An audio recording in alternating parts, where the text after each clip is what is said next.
Hello everyone, কেমন আছো সবাই? তো তোমরা দেখতেই পাচ্ছ আমি কসমো বাজারের সামনে দাঁড়িয়ে আছি। আর দেখো কত ভিড়। এটা ফার্স্ট ডে ওপেন হয়েছে বুনিয়াদপুরে স্যাটারডেতে।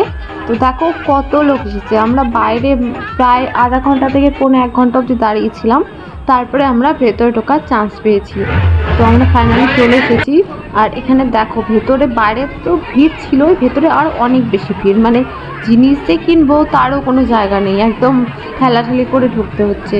তো যাই হোক, তো আমরা খুঁজে খুঁজে আমরা কয়েকটা জিনিস কিনেছিলাম, তেমন কিছু কেনা হয়নি। তো কিনে টিনে তারপরে এখানে কিছু দেখো অনেক রকম আইটেম আছে। আর তোমরা যদি এখন আসো প্রচুর তোমরা অফার পেয়ে যাবে, বাই ওয়ান গেট ওয়ান তো চলছেই, আরও অনেক অফার আছে, ফটাফট চলে এসো। তো আমরা বিল টিল করে বেরিয়ে গেছি। আর দেখো এই যে বাটল সেটটা, এটা আমরা কিন্তু গিফট পেয়েছি। তো তারপরে টোটো করে বাড়িতে রওনা দিয়ে দিয়েছিলাম। দেখা হবে নেক্সট ব্লগে।